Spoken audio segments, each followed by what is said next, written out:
Hey, this is Edua Lena, and today we're talking about the psychology of money.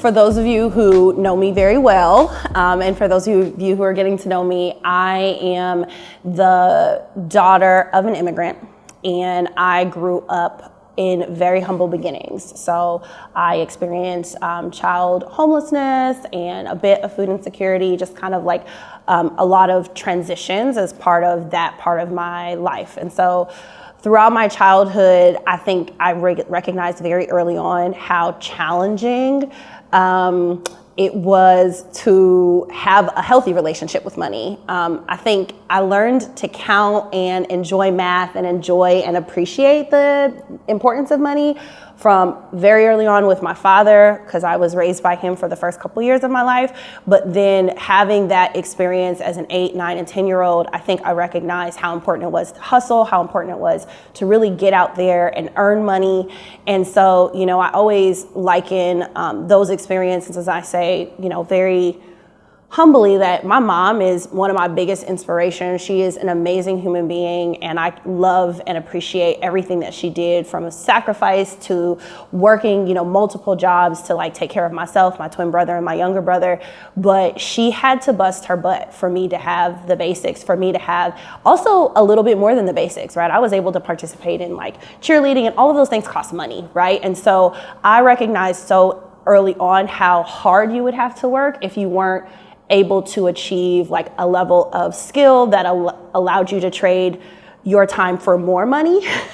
And I think as I've become older, now this far into my career and this far into just my overall journey, I recognize that trading time for money is also not an ideal situation. You really want to get to a place where, yes, you might be doing that, but you're also finding ways to make your money make money for you. And so my relationship has evolved from a scarcity mindset to a bit more of an abundance mindset, and just a recognition that, money is a means to an end for sure. And obviously when you don't have it, you feel it even more, but you really have to think about how you make your money work the 24 hours of the day so that you can appreciate it, you can enjoy it, and feel a bit less stressed about it.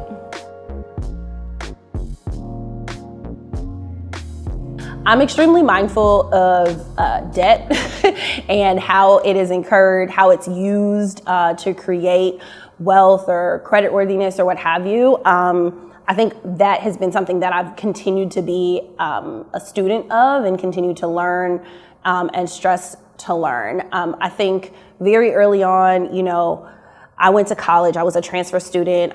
I had gotten my high school diploma at 16, my associate's degree at 17, and I transferred to UCLA focusing on math, accounting, and business. But I didn't get my first credit card, and obviously, until I was almost 19 years old. And it was from Victoria's Secret, in case anybody's curious.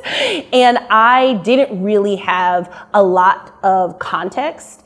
My mom had never really mastered credit management and what that meant or what have you. So I didn't have a lot of folks I could talk to. So there were women that were a part of, the math and the sciences, and just other women who were kind of doing it on their own like me, that I would go to and I would talk to. Also my best friend Thomas and a couple others who I would just ask questions to, because I didn't have that context in my nuclear family the way that I would recognize that some other people come up, just having that context. And so, I would say those first several years out of college, I was mindful. I didn't have a lot of student loans. I was blessed to have scholarships, so I wasn't overdoing it in any way, shape, or form. But then coming out of my MBA was the first real large set of debt that I had. I think it started to make me realize, okay, there's good debt, bad debt, and really learning more about that. I had spent so much of my time becoming a master of what it meant to be smart from a tax and accounting perspective in the corporate setting. Learning what that meant for me from a personal perspective was a journey, and it's taken time.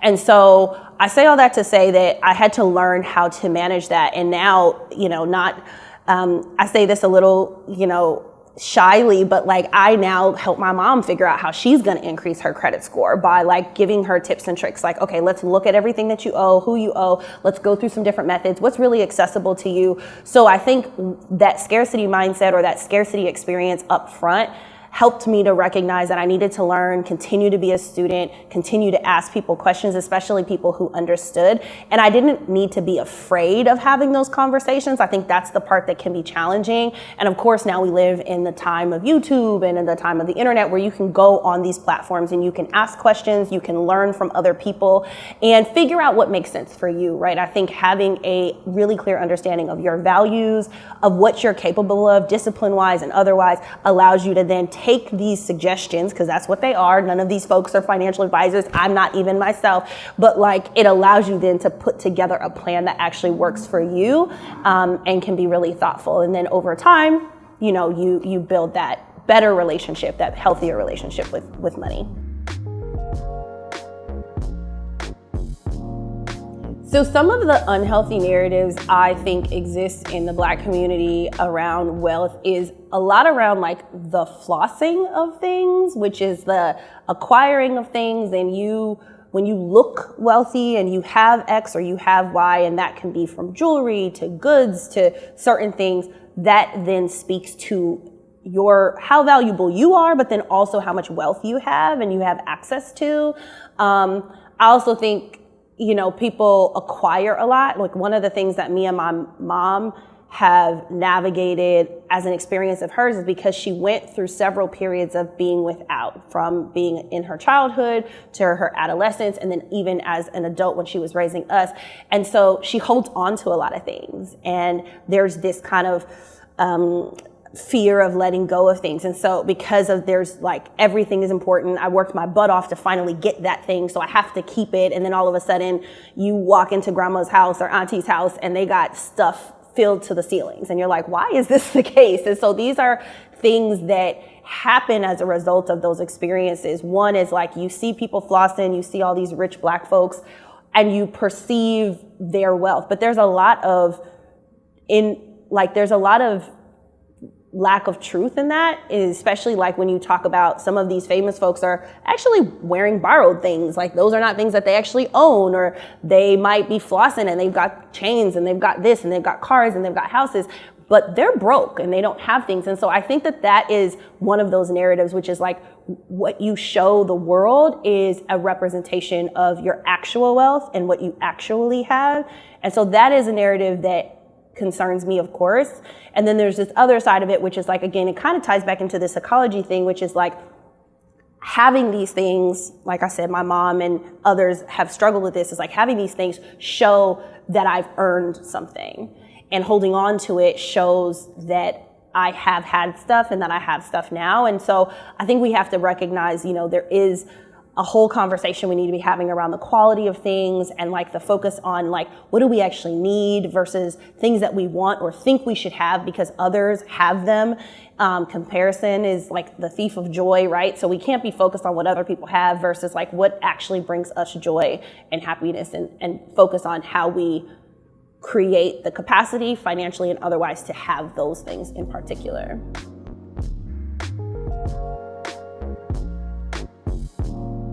I think the first thing is understand exactly what skills you have and how you are building wealth. I think one of the things that has become really important to me from early on to today is just having a set of goals and aspirations. I was just having a conversation with a girlfriend of mine yesterday where I told her how important it is for her to write down exactly what she wants.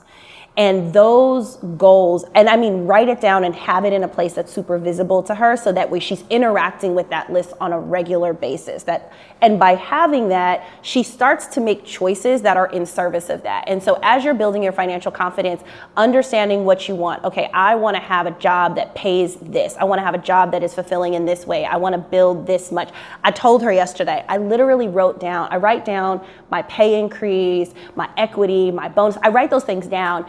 And 100% of the time, it has translated into the number, if not a little bit less than the number that I was able to achieve. So there is something about manifestation. And so I think having those goals and making that clear, and then being able to clarify like the work that it takes to achieve those goals. And so then you basically have a plan. So you have the vision, you have a goal, you put together the plan, and then you work the plan. You do the steps, you do the activities, and you gain access to that. So that's like the biggest piece of advice that I have, is really making sure that you start with understanding what you want, and then be willing and focused and diligent about doing the work to attain the thing that you want, because it's not just gonna fall in your lap. It's not just gonna come to you. You're gonna have to work for it, but you can work smarter, not harder. Ask for help as well along the way. Thanks so much for watching. I'll be back next week. I hope you join me.